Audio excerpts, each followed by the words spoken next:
Netcasts you love. From people you trust. This is Twit. Bandwidth for Ham Nation is provided by CacheFly at CACHEFLY.com. This episode of Ham Nation is brought to you by DX Engineering.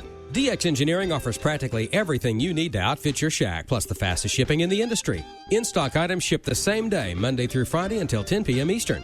For more information, visit dxengineering.com/hamnation. By Icom. For more information, visit icomamerica.com/hamnation. And by PillPack, a full-service online pharmacy that combines modern technology, convenient packaging, and personalized service to make your life easier. Visit PillPack.com/twit to save $20 on vitamins and OTCs when you transfer your prescriptions.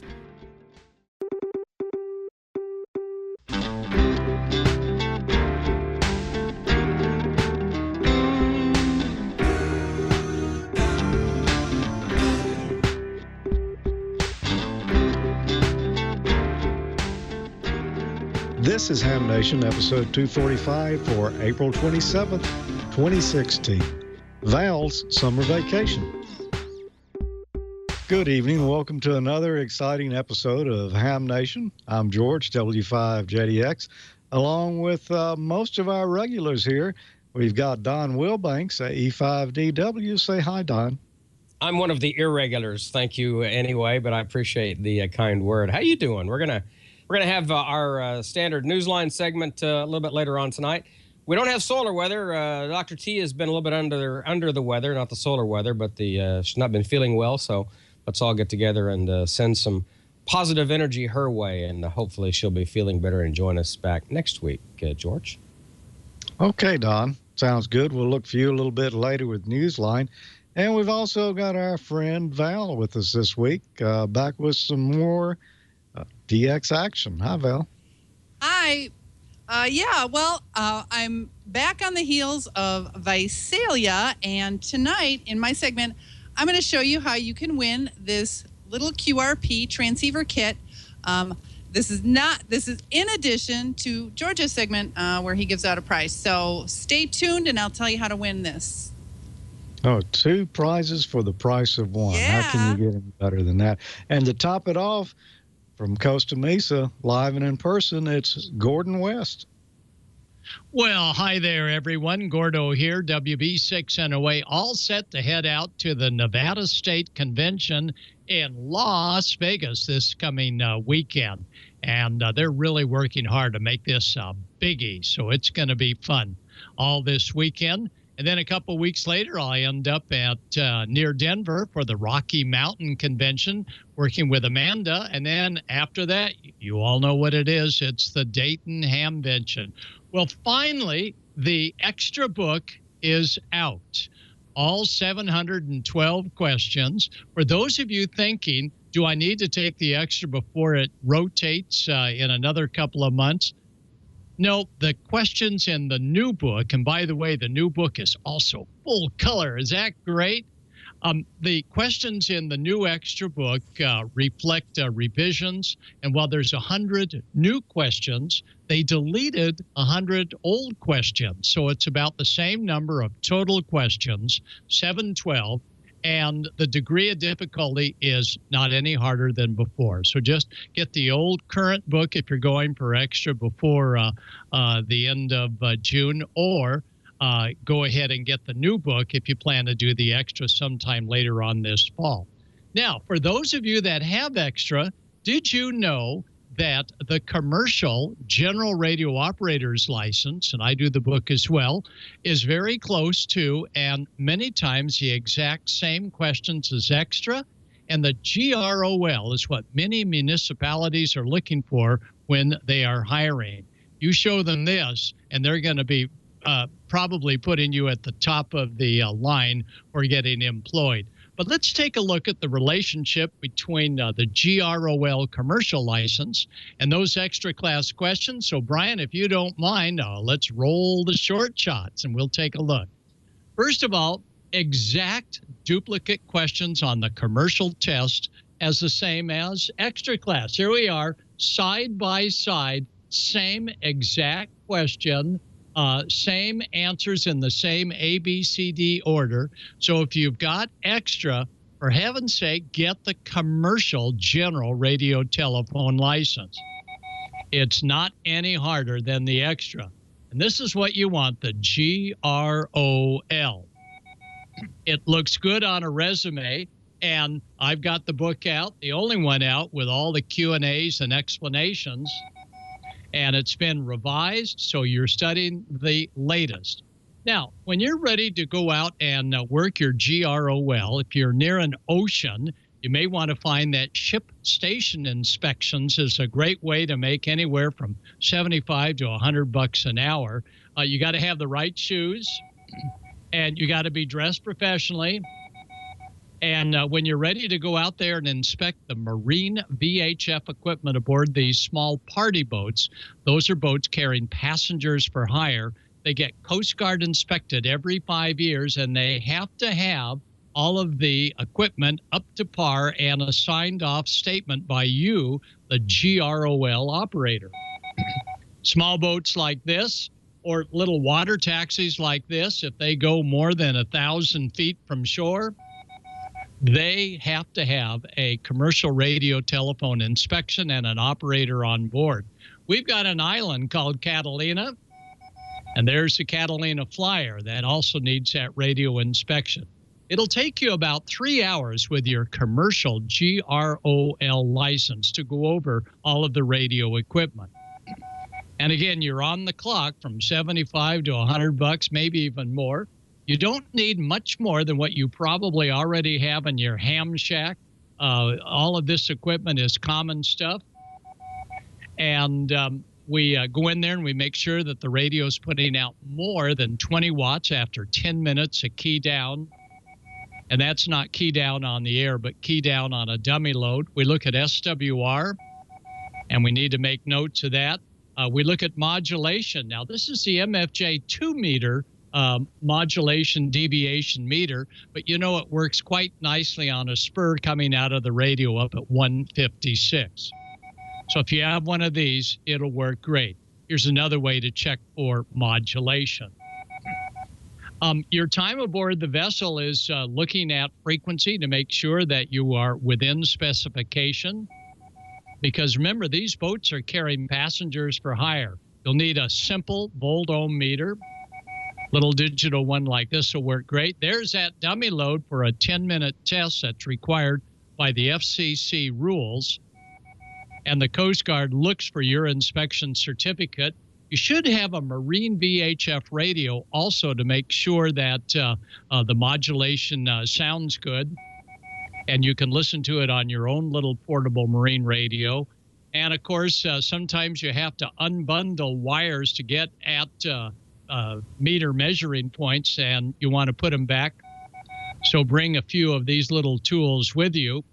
Then head on down to the boat. Meet the owner or the radio operator on board. Find the right circuit breaker to turn on the marine VHF. That sometimes is a 10-minute job. And one of the first things we check is called a Maritime Mobile Service Identity Number. It's now become a rule for commercial boats. It wasn't before, but this MMSI number is important. And there we see an MMSI number on a unit in marine VHF radio. This is part of the digital selective calling, and we can actually do testing with the United States Coast Guard on a specific DSC, Marine Channel 70 channel. And we enter all this in the logbook, and the maritime industry has automatic identification service. It's very much like our APRS, but it's on marine VHF frequencies, and we can see, much like a radar, the other vessels around us. Even a small whip like this will work quite nicely for AIS. And, of course, what's a ham without a field strength meter? When all else fails, that's a good one. Oh, no. As a ham operator, you know this will never work, and that's the T connection. Once they transmit on one VHF radio into the antenna, this T connector says, well, let's go ahead and blow up the FET front end on the other radios. So make sure that they don't have any T connectors trying to attach two radios to one antenna. Same thing for ham. It is deaf for the other radio and the other radio's receiver. So, and also make sure they don't have any kludges like this on their antenna system. This is to tap off to get a little AM/FM reception on the masthead antenna. Look at that piece of junk. Keep it out of line because that's a weak link for a marine VHF life-saving radio. We're required to look at the batteries, make sure they're nice and clean, as this one is, or as these are, I should say. And we want to take a look and make sure that the battery charger for the auxiliary battery to run the VHF radio is nice and full and the charger is working properly. And we see a good head of voltage there. Wiggle all the connections. Those of you on digital, you know how those can get loose. And in an emergency, you assure everyone that by pressing the red distress button, the word is going to go out instantly digitally. And within minutes, you'll have a Coast Guard helicopter either overhead or you'll have a U.S. Coast Guard vessel ready to pluck you out of the water. Look at these unhappy souls in the water on a real rescue. They're holding on to a Marine VHF handheld that also has DSC, digital distress calling. So Marine VHF is what we look at. It's what the Coast Guard monitors 24 hours a day throughout all of the United States and selected inland waters. Your GROL license, similar to the extra class, allows you to work on marine radios that without the GROL, you're not permitted to. If it has anything to do with the transmit capability, many times you are interfacing marine electronics to a chart display. That's the Icom single sideband radio. And sometimes you got to do a little work by holding on with one hand and looking at a radar, make sure everything is okay there. But this is what comes with looking at marine VHF equipment on a commercial vessel that has to be inspected by a GROL operator once every 5 years. Oh, this handheld won't make it. It's on Marine VHF channel 02 and a few fish swimming in the display. And of course, we also check out some of the EPIRBs. This happens to be a personal locator beacon on the right. And for you hunters and trackers, there's the spot unit on the left. These are all on the list to be inspected. And there's Marine Single Sideband, USA-made radio by SGC, and that's on Marine 12 megahertz channel. And the final deal here is the Icom M802. This is a wonderful marine radio, and you can switch back, Brian, because that Icom M802 is just as much a ham radio as it is a marine radio. That's right, two radios all built into one. So I encourage all of you, if you've got extra or you're studying for extra, think about getting the commercial GROL license. Get the book and start studying. Same number of questions, about 700 to 800 to look at. And if you've already got your extra class, when you look at the questions in the commercial, you'll say, those are identical. And about 60 to 70% are identical. So that's my story. I'll give you a full report on Nevada Ham Radio Convention this weekend. So, George, back to you. Okay, thanks, Gordo. And I did have a question for you there. You know, I was watching the chat room there during your segment, and Amanda usually saves the questions for the end, but there's one I wanted to know the answer to, and that is, do you require any kind of liability insurance, or, you know, what is your responsibility as far as ensuring that everything's okay there? Well, you're actually signing off a U.S. Coast Guard and FCC developed checklist. Yes, Don is looking for that checklist now. And, you know, anything you do in life, stepping out the front door, you're liable.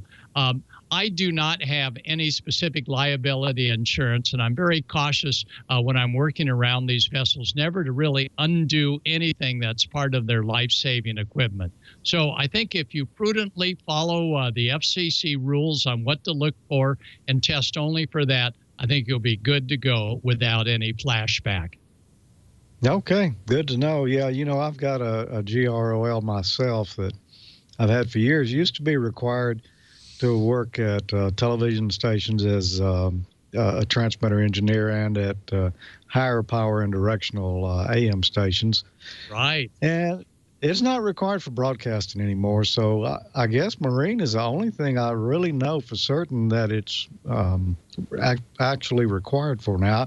I'm sure there's something else, but that's all I know about it. Is there something I'm missing there, Gordo? Marine and aviation, you're absolutely correct, George. No more local broadcasters need to have the engineers like yourself with that first class, now called the GROL license. But, many times when they're hiring new folks, if they don't have the commercial license for servicing land mobile equipment, many times they'll say, unless you have that commercial license, we're not going to hire you, even though we don't have to, by the rules, have that hanging on the wall. Cool. Well, thanks for the clarification there. I had wondered, if what actually, required that license anymore. Well, I saw Don studying up there in the book. Maybe he will get here soon. Don, you don't have a general, is that correct? I don't, but I'm about 2/3 of the way through the book. I got about 2/3 of the way through, and I had to put it down because I used up all my crayons. There's a lot of pictures in here, and none of them are in color. And I'm trying to make sure, and the really pretty crayons I used all up, and the really tasty ones I ate all those. So I've got to get more crayons. I'll just just fine right there. You notice I'm Natalie attired tonight. I'm wearing my DX Engineering shirt, and that means that if I were going to Dayton, I would probably wear this shirt. But unfortunately, I'm not going to Dayton. But you probably are, and man, you'd look sharp if you had yourself a DX Engineering shirt. And I happen to know where you can find one. Yeah, dxengineering.com. And they have all kinds of apparel and collectibles, shirts, hats, gifts, gear for hams of any age, size, creed, whatever. Polo shirts. I love this thing. Great for a club event, especially if it calls for like business casual. You got a guest coming in or something, you want to look sharp. Or you're maybe presenting something at a club. You want to look nice. This is lightweight, breathable polyester for outdoor, indoor comfort. They come in men's and women's sizes and styles. And because it is the polyester and it breathes really well, and it's not going to soak up any moisture, this would be great for field day, especially if you're in the South. Oh, does it get hot down here? But anyway, great shirt. But they also have all kinds of other stuff like gear bags. You're going to be carrying a ton of stuff around at any Hamfest, especially Dayton. And the tote bag, the gear bag, can fit all your Hamfest handouts, a small QRP radio, your HT, even field day or Dayton munchies. The sport bag is an ideal travel companion. It can hold everything from spare cables and tools to even a change of clothes and extra shoes if you're going to be out tromping around for field day and you find some mud. Or you're in a public area, a park maybe, and you find something that's worse than mud. We know what we're talking about here, huh? The DX Engineering umbrella, great for keeping the sun and the rain off of your neck and your face during field day. It's 36 inches in diameter. It collapses to a small, compact size, includes a carry pouch, and you can stuff it in one of those aforementioned gear bags. And they also have gear combos. They got a whole thing, a quick way to outfit yourself in style. They include an assortment of gear like hats, bags, folding chairs, shirts, and more. There are 6 combos in total. DXengineering.com has them all. And, of course, there's National Parks on the Air collectible gear combos as well. If you're going to be participating in that, you can commemorate your participation in this historic event. An assortment of ARRL, NPOTA gifts and accessories. You can choose whether your gear combo includes a low-profile NPOTA ball cap or the knit cap. You got summer and winter. It's a year-long thing. The knit cap, perfect for cold weather. Operating early morning rag shoes at the campsite, whatever, just looking sharp. And the apparel and collectibles section doesn't just contain the DX Engineering gear. You can also find Officially licensed products from the ARRL, t-shirts, stickers, banners, pins, all manner of stuff to make yourself look just as good as your station sounds. DXengineering.com. That's where you want to go. And, of course, DX Engineering, they're great folks. They ship faster than anybody else in the industry. Mel's in the chat room. Hi, Mel. Hi, Mel. Mel showed me around when I went to Ohio to hang out at DX Engineering. We just had the best time. She's a car girl, by the way. Yeah, she autocrosses Corvettes. Yeah. Anyway, get your shipping in. Call Mel. Get your shipping in. And if you get your order in, your ground order in by 10 o'clock Eastern, Monday through Friday, and if it's in stock, it'll be on a truck headed your way that day. It won't be on Mel's Corvette. It'll be on a big truck. But it'll get there just about as fast as if Mel was bringing it to you in the Corvette.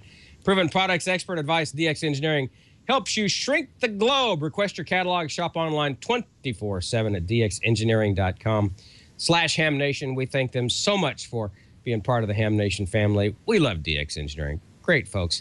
And now let's take a pause for the news of the week from Amateur Radio Newsline. From Amateur Radio Newsline Report number 2008, these are the Ham Nation headlines for Wednesday, April 27, 2016. Amateur Radio responds to an earthquake in Ecuador that's being called that nation's most powerful in decades. As officials continued to revise their counts of Ecuador's dead and injured following the magnitude 7.8 quake on Saturday, the 16th of April, rescue operations stepped up with more than 10,000 troops and 3,500 police. Countless radio amateurs were also mobilised to assist with emergency communication and other vital matters. Hams everywhere were being advised to free up the band on 7.060 MHz for emergency traffic. De-expeditioners were also cautioned to stay below that frequency whilst operating RTTY. In the days following the quake, the emergency frequency, 7.060, was carrying messages around the clock, with Ecuadorian amateurs making use of battery power and mobile stations to assist with recovery communication. Officials reported that power systems and telecommunications were either destroyed or disabled after the tremors. Rafael Correa, Ecuador's president, returned to his devastated nation from a trip to Italy and declared the immediate focus to be on locating survivors. For Amateur Radio Newsline, I'm Graham Kemp, VK4BB. As of Amateur Radio Newsline's deadline, there was no word on amateur radio involvement in the deadly magnitude 6.5 earthquake that rocked Japan just a few days earlier, on Thursday, April 14th. Those tremors near the city of Kumamoto were considered the strongest since 2011. The Summer Games in Rio don't include radio sport, but things just got a little bit easier for radio amateurs who want to travel to and work the bands from Brazil. It's expected to be less of a struggle for radio amateurs to operate in Brazil during the 2016 Summer Olympics as a result of eased restrictions on the part of the Brazilian authorities. Regardless of whether an amateur's country has a reciprocal agreement with Brazil, authorizations for those hams will be simplified thanks to an agreement between the authorities and the Brazilian Amateur Radio League, also known as LABRE. The Radio League recently received permission from Brazil's telecommunications regulator, Anatel, to handle the authorizations and without any fees. Interested amateurs should email the Radio League a copy of a valid passport, a copy of your amateur radio license, a list of cities in which you plan to operate and on what dates, and include your email address. The documents should be scanned and sent to the Radio League via email at executiva@labre.org.br. For Amateur Radio Newsline, I'm Paul Brown, WD9GCO. Every ham needs a teacher or two to guide them on their radio journey, but who teaches the teachers? Neil Rapp, WB9 VPG, a chemistry teacher himself, tells us about the ARRL's Teachers Institute on Wireless Technology, where the application deadline is rapidly closing in. There are only a few more days left for teachers to submit their applications to the ARRL Teachers Institute on Wireless Technology, which is preparing to present its summer coursework for the 13th year. The Professional Development Seminar offers teachers guidance on presenting radio science to their students at levels starting as young as elementary school. The classes include robotics, radio science, satellite communications, weather science, microcontroller programming, and basic electronics. All expenses are paid. Coursework is available at increasing complexity right through the university level. The Institute holds its classes at different locations throughout the country, but the deadline to apply is May 1st. If you're interested but still haven't put in your application, you can download the form from the webpage for the ARRL Teachers Institute at arrl.org. If you have additional questions, contact ARRL Education Services Manager Deborah Johnson, K1DMJ, at djohnson@arrl.org. For Amateur Radio Newsline, I'm Neil Rapp, WB9 VPG. And finally, another reminder that the nominating period for the Bill Pasternak Amateur Radio Newsline Young Ham of the Year Award is now open. More info and the nominating form can be found on the Newsline website under the YHOTY tab. And that's all from the Amateur Radio Newsline, your independent source for amateur radio news for over 37 years and counting at www.arnewsline.org. With Graham Kemp, VK4BB, Paul Brown, WD9GCO, Neil Rapp, WB9VPG, Karen Eve Murray, KD2GUT at the news desk in New York, and our news team worldwide, I'm Don Wilbanks, AE5DW. 73. We'll see you next time here on Ham Nation. All right. Hey, George, there's some other DX engineering folks in the chat room. Bob, W5OV is in there as well. A lot of DX engineering people in the chat room. And by the way, there's no validity to the rumor that his call sign, the phonetics are oy vey. There's no validity there whatsoever. It's not. It's probably not true. Probably not true. Chances are it's not, but could be. Well, what can you say? Well, thanks for that, Don. Too much now. I've said too much now. Maybe so, but that never stopped you before. Well, yeah. All right. Well, I got a.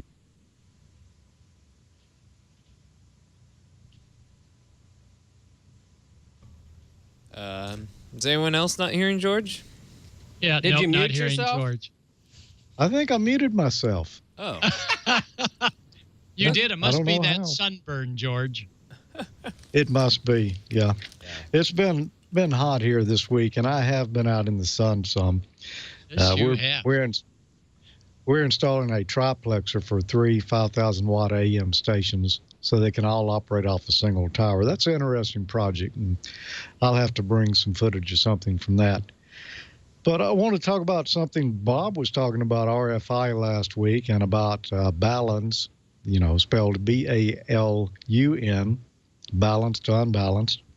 Or you can turn it around backwards and go unbalanced to balanced, but you still call it a balun. Anyway, he got an email from a viewer, Tom Nolan, W3EX, and Tom wrote he was listening to Ham Nation and heard him talking about baluns, and he had a considerable amount of trouble with RF in his audio.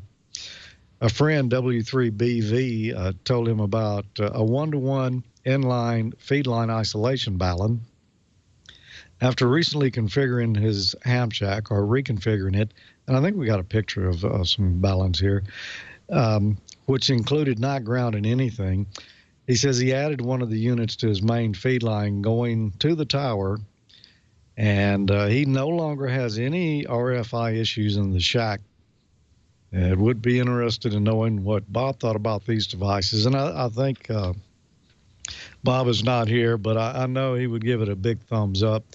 These do work. As a matter of fact, I'm using a one-to-one balun here on my 80-meter loop. I really didn't have to have it, but using it on there, it did decrease some of the RFI coming back into the shack here.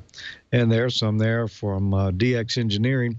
Usually, we'll use a 4-to-1 or something like that on certain antennas, off-center fed dipoles and different ones. But a 1-to-1, if you've got a 50-ohm antenna and you're going to 50-ohm transmission line, a 1-to-1 just, it doesn't really change the impedance of the antenna, but it gives you some isolation from it there.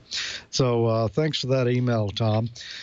Well, I've got a video this week. It comes from our friend Larry, WD0AKX. And he talked about a mode that I've seen in a lot of software before. I think even my old TNC back in the 90s might have had this mode in it. Not positive about that, but I've never seen it operated before, and it looks pretty doggone neat. So let's take a look at Navtex from Larry. Hi, Larry, WD0AKX. This is for the hams and shortwave listeners out there that might like to try something new that they haven't tried before. Maybe some of you have, but it's kind of fun to play around with for a little while. And it's called Navigational Telex, or Navtex. Now, this is an automated service by the Coast Guard to put out warnings and forecasts to ships. So let's go over to my other radio here that's interfaced with my computer and see what's going on. Now you need to have your receiver audio interfaced to your computer through the sound card or an external sound card. I'm using a Signal Link USB. That's another topic though. You want to tune to 517 kilohertz in upper sideband mode. If you have an interest, there's a lot of information by searching Navtex on your computer. More than I'm going to go into on this video. The Navtex transmissions are on 518 kilohertz. I tuned to 517 in upper sideband mode for my decoding software. You can see the waterfall display displaying the signal I'm receiving, and it is printing out and decoding. To Southwest lines 15 to 25. Katie, C62, 9 feet. Saturday, night ... hand. This program has an automated voice I can turn on and off. Might be good for sight impaired. It doesn't do too well with all the abbreviations in this mode though, so most of the time I don't use that. To northeast lines. I will turn that back off. The program I'm using here is called Multi-PSK. It works well for me, and I select the Amtor FEC Navtex mode. And you can see the waterfall display showing the signal. It's quite strong right now, so it's decoding quite well. There's other software out there you can use too, such as FL Digi. This one here just seems to work good in this mode for me. If you don't hear a signal on the air right away, you might have to listen in for a while because they transmit in different time slots, so they're not all transmitting at the same time. They kind of take turns. So you might hear a strong station, and then it might be a while you might hear a weak station later. So you have to have a little bit of patience. I just happened to catch the stronger station, so it's decoding quite well, as you can see. This is more of a nighttime band. In the evenings, if you don't have a lot of static or local noise, you can hear signals out several hundred miles. In the daytime, you probably won't hear much farther than about 100 miles away from you. And as you might know, this frequency is just below the AM broadcast band, standard radio broadcast band, so it behaves a lot like that. As you know, in the evenings you can hear a lot farther out. And the antenna is also important. Too much to go into in this short video, but you do want to have an antenna that will receive below the AM broadcast band, of course. And not all radios will cover this frequency range either, but most of your more modern HF rigs and shortwave receivers do. So there's a brief look at Navtex. Hope you enjoyed. Thanks for watching in 7.3. If you want to have some more fun with that, be sure to Google that name and do some research. And all right, I'll start this over. I know how you feel, Larry. Happens to me all the time. Well, thanks for that. Navtex looks like a great mode, and I'm glad you explained it for us there. Well, on the line here, we just happen to have one of our other Ham Nation hosts here. It's Dr. Bob Heil. Hi, Bob. Hi, everybody. I hope you can hear me okay. We are in California, Burbank, I think it is, at Mate's Rehearsal Hall, and we're here about 2 hours after Joe Walsh and the whole band has been rehearsing. And I was hoping to catch Joe, but he was leaving. He had to go get ready for tomorrow. We do this again tomorrow. But I'm standing in the rehearsal hall. This is what one looks like. It's set up just as a concert. Here's the monitor console and all kinds of amplifiers, wireless microphones, and things. And we'll move around here a little bit. Might make you dizzy as I move, but this is how it all looks. And this is set up just as you would normally see in a concert situation, and they get to rehearse here they'll rehearse about 4 days here. Tomorrow we put up all of the Heil microphones. That's what we're here for. But everything is running so far very good. They rehearsed the whole program, and I got to show you his synthesizer. You know, he was on the show with us, if you remember, some time ago, and this is just a portion of that synthesizer they're using. And of course, Hammond B3 and piano and all that. The really cool thing is Joe Vitale is playing drums on this show, and Joe was the drummer for Barnstorm. So it's kind of a reunited of the three of us. And for all of you interested, this is where Joe stands, and there's all of his pedals and controls, and of course the famous talk box. And I think I got this okay. And then here is, I'll let you see the rundown of what's going to play. So if you go see one of the concerts on the tour, there's what you're going to hear. And that's what they've been rehearsing all day. And Joe has been making notes on his own sheet. There's his PR35. But that's how it goes here in the good old rehearsal hall. There's Mark back there. What are you doing, Mark? You're replacing. You didn't blow a speaker, did you? No, we're just going to try to get a different sound. Oh, a different sound. Oh, that's at Eminence. Yes. Yep. Okay. Hi, Mark. Say hi to everybody. How you doing? This Yeah. is my good friend, Bob Heil. We go a long way back, Bob and I. We do. Yes, we do. And we have a lot of fun doing this kind of stuff. Yes, we do. Yeah, it never ends. But that's how it goes in a rehearsal hall. And if you really want to take a walk, this is kind of interesting. And girls see this large room where they're rehearsing. But over here on one side are the guitars. These are, how many do you have, Mark?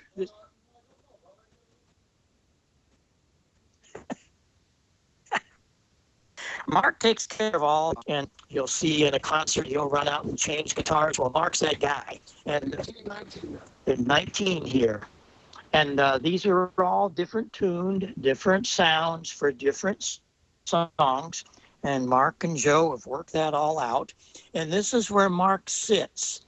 He's got his little workstation, and he tunes each guitar before it goes to Joe. And there's his the bins with all the parts and things that he has to have.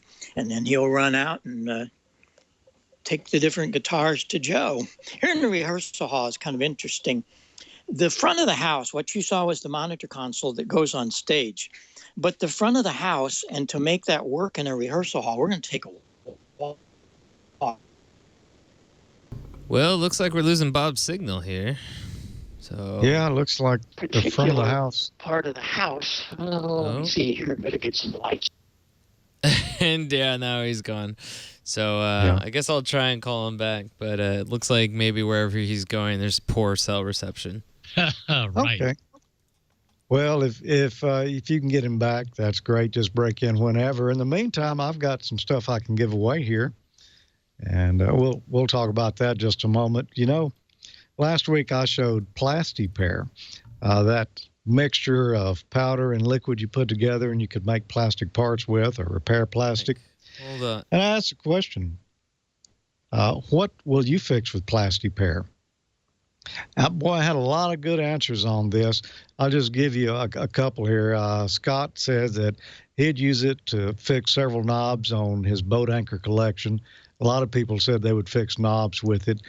We also had Wayne, N9IBN, said that the tip of his battery door broke on his Coolpix camera, and he had to send it in for repair twice now. He accidentally dropped the camera, and that tip is a weak spot. So thanks very much. He's going to give it a try on that. But one that really popped out here to me that I think we're going to have to give the prize to is Marvin, and he said PlastiPair looks like in an extreme emergency it could be used to repair dentures.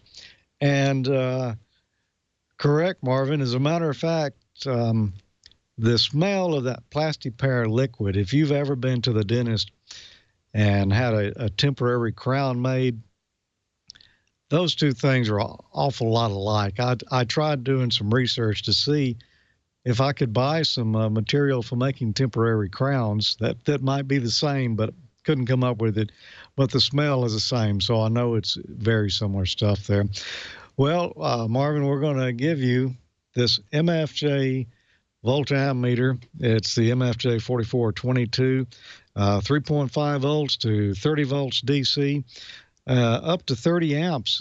Great for putting in your mobile or putting with your Go kit. Keep up with your voltage and your current draw as you go along. Congratulations. For next week, we've got another prize, and this one comes from DX Engineering. It's the Contest University textbook, and the 2005 edition here, so you can catch up on your studies from last year. By the way, Contest University is sold out this year. So if you got a seat, congratulations. If you didn't, well, maybe you can get the 2016 textbook when it's available. But if you'd like to win this, then answer the question from me. Who are the premier sponsors of Contest University? And they'll be familiar to you, I believe. So send your answer to me, hamnationcontest@gmail.com, and you could be next week's lucky winner. Brian, did we get Bob back? We did. We do. We got Bob here. Well, sorry about that. The Wi-Fi here is crazy when I'm out in the hall where all the cases start and we start loading the trucks. But I just wanted to say hi to everybody. Miss you all. And hopefully we'll be back in a couple of weeks. We'll see how it all goes. But this is what happens in rehearsal halls. And when I talk about it, well, maybe you can get an idea what we do. It's a grueling time for all the crew and the musicians. So this is where it happens. So 7-3, everybody have fun from Burbank and Mates recording rehearsal halls and studios. They also have a recording studio here. This is Bob Heil, K9EID. Well, thanks, Bob. Good stuff. Yeah, great to see a little background tour there of what's actually in a rehearsal hall. I had no idea really what to expect, if it was a big open arena or just a small studio type setting. So thanks for showing us that. Well, now let's get a message from one of our sponsors and possibly a premier sponsor. Spring is here. Get out, get mobile with Icom's D-Star radios. Extend your coverage, display, and capabilities without sacrificing size with Icom's ID51A Plus, now in 5 colors. Our SMS-1A free download Android application allows personal device connection where you can view locations of repeater sites, send and receive text messages, or send and receive pictures. It's got DV and FM repeater search functions, D-Star DV mode capability, and micro SD card slot. If you're new to D-Star, try Icom's ID880H. Features include VHF, UHF dual band functionality, 1 band at a time, good menu structure, and easy programming. Fast multiple scanning for maximum reception. For the ultimate D-Star mobile experience, hit the road with Icom's ID5100A. This radio offers hands-free operation, optional Bluetooth capability, large backlit screen for high contrast viewing, and 50 watts of output power on both VHF and UHF. Visit IcomAmerica.com for more information on Icom's D-Star radios. And you can tune in and enter to win after each episode of Ham Nation. Go to IcomAmerica.com/HamNation and register for some great swag prizes like T-shirts and hats and a whole bunch of other stuff. Go to IcomAmerica.com/HamNation for the official rules and also learn how you could win in the monthly grand prize drawing, which will be for an Icom ID880H VHF UHF digital transceiver. Does analog and D-Star, 50 watts on both VHF and UHF, wideband receive, free CS80/880 cloning software, and a lot more. IcomAmerica.com/HamNation. Sign up, good luck, and don't forget to follow Icom America Inc. on Facebook and Twitter. Val, what have you got for us this week? I know it's something special. Well, I don't know about that because it's probably a little narcissistic, but I thought I'd show you what happened on my summer vacation. Go ahead and roll it, Brian. What I did on my vacation by Valerie Hotzfeld. The first day of my vacation, I woke up. Then I flew to California to do the show live from the Twit Studios. And there's a look at Brian trying to rule the world from his underground lair. The second day of my summer vacation, we went surplus shopping in Silicon Valley.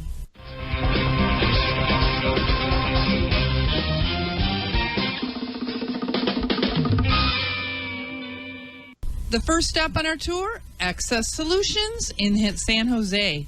Now, this is a ham radio operator's dream. They have anything and everything electronic, and it's all perfectly organized and cataloged. We literally could have spent hours just at this one location.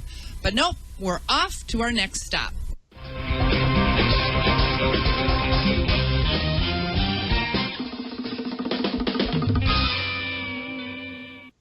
And so we head to the next town over, Santa Clara and Anchor Electronics. Now, this is a retail store, but again, ham heaven.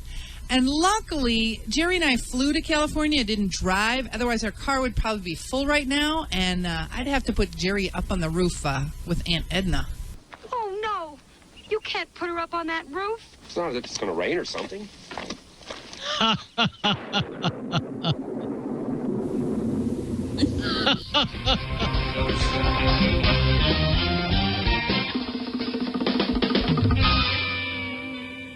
So we head down the road a piece, still Santa Clara, to HSC Electronic Supply. Now, these guys have been in business for over 50 years, and they have some really cool vintage ham radios and electronic equipment. A lot of stuff on display, but plenty to sell in the back. And look at that. Steve Jobs bought a Heathkit scope from them back in 1969 when he was a teenager. But there you go. There's a look at all the stuff they have in the warehouse in the back, as well as stuff for sale, obviously, out front. But daylights are burning, and we're off.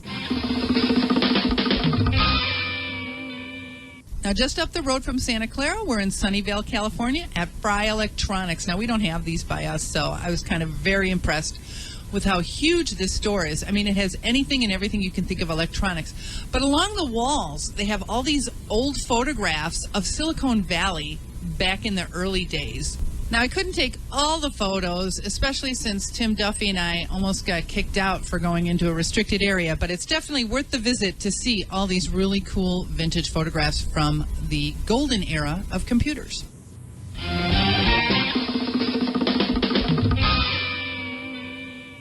And our tour wouldn't be complete without a stop at HRO. And look, they even have a Heil sound banner in the background. And that completed day 2 of our vacation. Next day, next stop, Visalia.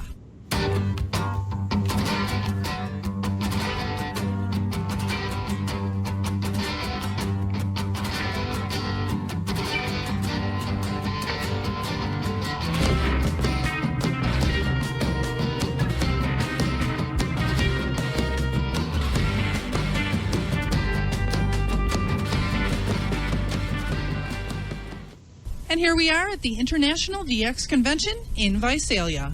There's the outdoor Saturday barbecue. Everybody got that free with their paid registration.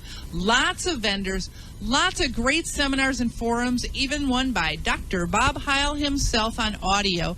There were also Q&As. There were slideshow presentations of different DXpeditions that happened that year. Friday, they had DX University.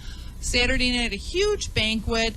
Tons of people, tons of fun, everything DX. And normally this would be the end of our vacation, but oh no, our flight was delayed 24 hours, so darn it, we had to ride home in a 787 Dreamliner with our own individual sleeping pods. Oh, wow. That was pretty darn cool, getting upgraded to a sleeping pod, I got to tell you.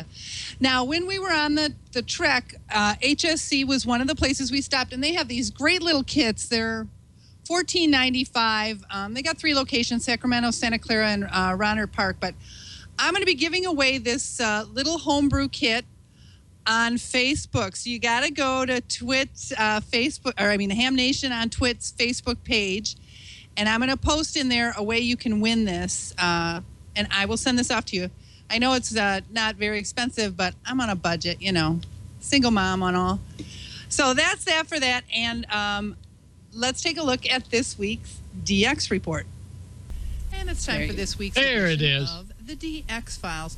Well, some of you may know how hard it is to get through to Monk Apollo when he's on Mount Athos in his monastery. Well, now you have double the chances to work Mount Athos because Monk Lakavos just got licensed, Sugar Victor 2 RSG, and he'll be operating from his monastery. By the way, there's 20 monasteries on Mount Athos. Also coming up, Burkina Faso. That's actually going on now through May 15th in Africa. And X-Ray Tango 2 Alpha Whiskey is the call sign. And the gentleman's name is Harold Becker. He's actually from Germany, Delta Fox 2 Whiskey Oscar. Also coming up, we have Ogasawara JD1BLY, and that'll be April 30th through May 5th.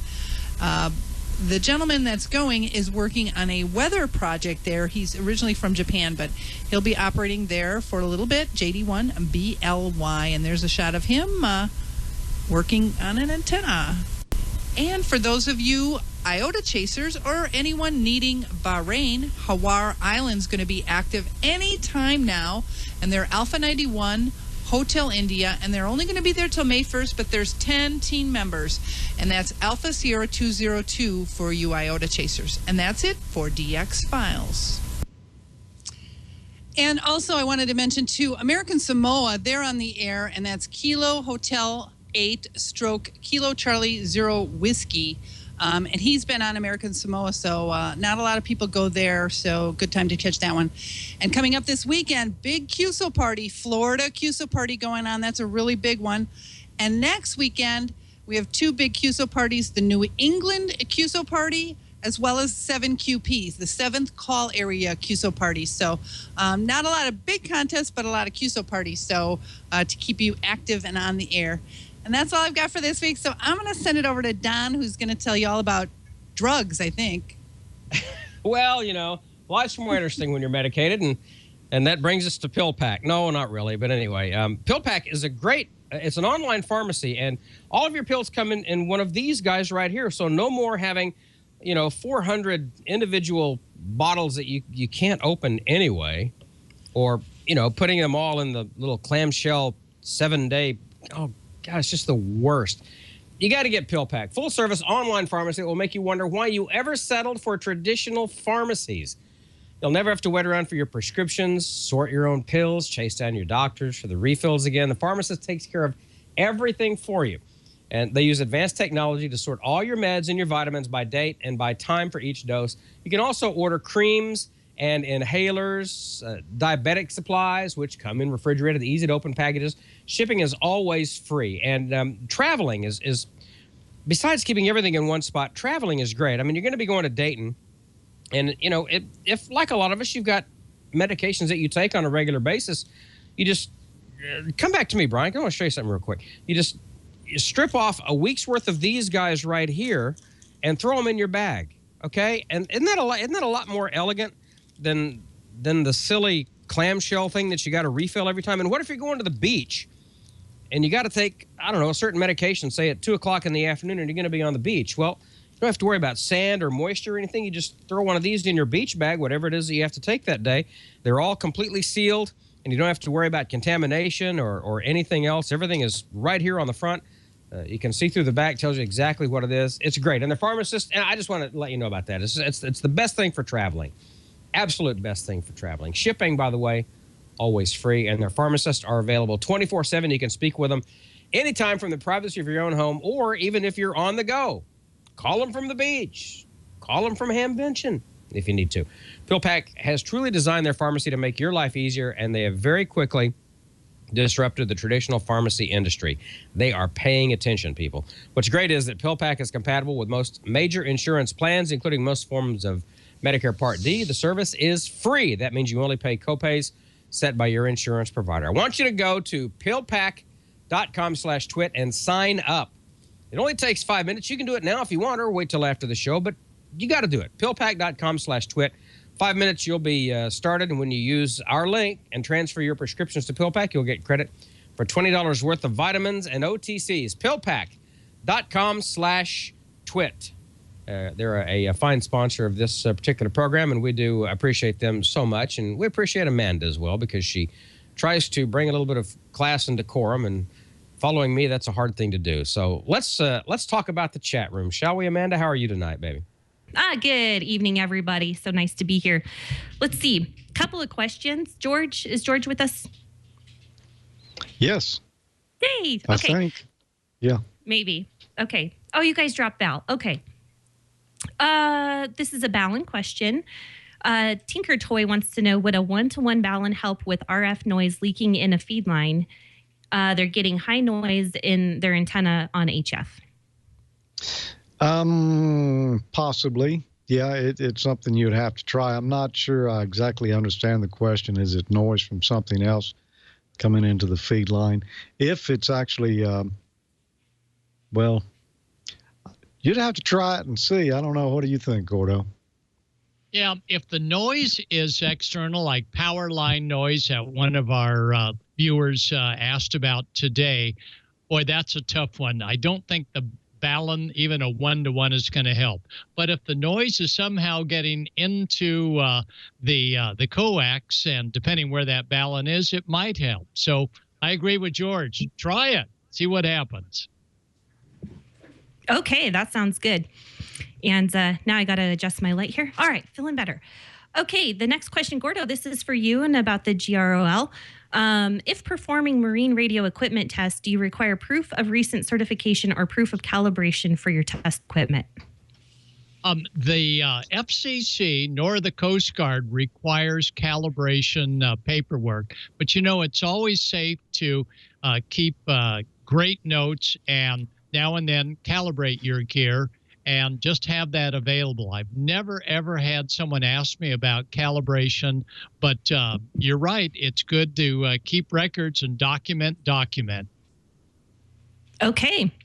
Very good. And Brian, this is actually a question for you. So one of our very regular chat people was in, and she was abbreviating a very long word, and she used all caps and got booted out. And the question was, how come not all of us get booted out because we're using all caps for our call signs all the time in chat? Do you know, Brian?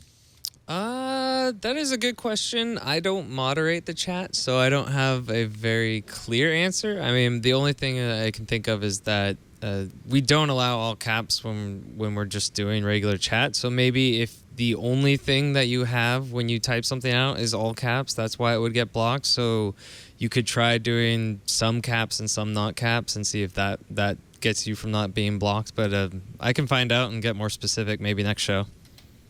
We want justice for Mel. No, I'm kidding. No, she's such a great commenter, and she always has so much to add to the chat room. I think she was a little shocked that she got kicked out. So sorry, Mel. Happens to the best of us. It wasn't personal, I'm sure. No, absolutely not. Yeah. Twitbot got the her. next thing, what, Don? I said the Twitbot got her. I think if you use the caps in conjunction with a sentence, instead of just saying, like for me, instead of going AE5DW, I would say my call is AE5, or instead, someone says, hey, what's your favorite mode? And someone jumps up and says APRS. You're probably going to get say, I love APRS, and not all caps. I think as long as you have a mixture and it looks like a sentence, I don't think the Twitbot's is going to catch that. Just kind of watching the chat room. That's kind of what I figured out. So. Okay. And I think adding the letter or the numbers in your call sign probably keeps it from seeing all caps. Probably so. So anyhow, you guys, I've been researching some cool apps for your phones, and I wanted to go over one that I found that a lot of you homebrewers are really going to like, and just going to put up my phone to the camera here, and we're going to experiment a little bit on how well this is going to go for a second. But the name of the app is called Every Circuit. Is it going to focus on it? Focus. So anyhow, this is kind of a community-based app, and it has all kinds of circuits in it. So for instance, you can learn about circuits. This is a great way if you're going for your extra, just to learn about capacitors, resistors, and several different things. See, it even animates it for you. Wow. Now, that's slick. It is kind of slick. And this is free, and it's for iOS and Android and Windows. And not only that, but you can take other people's community stuff. Oh, thank you, Brian. And you can go to the community, find a simple board, something you want to work on, and start dragging and dropping different things that you might want to make out of their basic circuit board and stuff. So it's pretty cool and pretty helpful. and I think everyone could benefit from using that. So I just kind of wanted to go over that. Free. They do ask you to sign up, and that's about it. So I hope you guys download it and enjoy it. Other than that, you guys, that's all I have. I'm so glad Bob joined us tonight. That was fun and pretty cool. And that's all I've got. So, George, I'll send it back to you. Okay, well, thanks for that, Amanda. Every circuit, that looks pretty interesting. I'll have to go check that out. There's a number of circuit simulators out there on the internet, but, there's always more coming, and really can't have too many. Well, great show tonight. Glad you could all be with us. It was good to see Bob dropping in from the rehearsal studio. I did notice when he was talking to his buddy there who was installing a speaker, what he had on his workbench. It's one of these right here. Our favorite Weller cheap soldering station. Works like a champ for $50. How can you beat that? Well, we hope you enjoyed it, and you'll join us again next week. And I don't even know what we're doing next week, but we'll find out then. So before we go, let's take a final round of check-ins here from everyone. Gordo, any final words or comments or wisdom? I hear great activity on 40 meters, so we'll meet you on 40 as I head out to Las Vegas for the Nevada Ham Radio Convention this weekend. So see you on 40. Don't know where, but I'll tune around. Okay. Sounds good. Yeah, I didn't catch the frequency either. Don, what about you? I thought I saw 7181, but I could be wrong. I thought that's what I saw, so maybe just tune around and see. I don't know, just my normal, normal bag of foolishness. My wife just got home from work, so I'm gonna go say hi to her and see what's going on the TV. So I will say goodnight to all of you, and we love you so much for being part of our Ham Nation group here. Okay, Don. Yeah, the normal bag of foolishness always seems to work, so keep that close by. Amanda, good to see you tonight. Any final words? Oh, I'll be looking for the nets tonight, and looks like 7181. I'm also going to be jumping on Echolink and D-Star. And not only that, you guys, if you lose the frequencies here in chat, don't forget we're now on Twitter and Facebook. So check there as well, and we'll be updating on frequency changes if needed. So that's all I have, you guys, 73, and I hope to hear you on the air.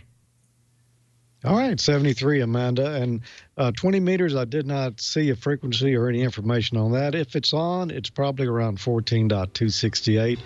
Echolink star do drop in star node number 355800 and D-Star reflector 14 module C. Thanks for being here. Join us again next week. 7-3 from W5JDX. 73. Sorry for the background QRM here.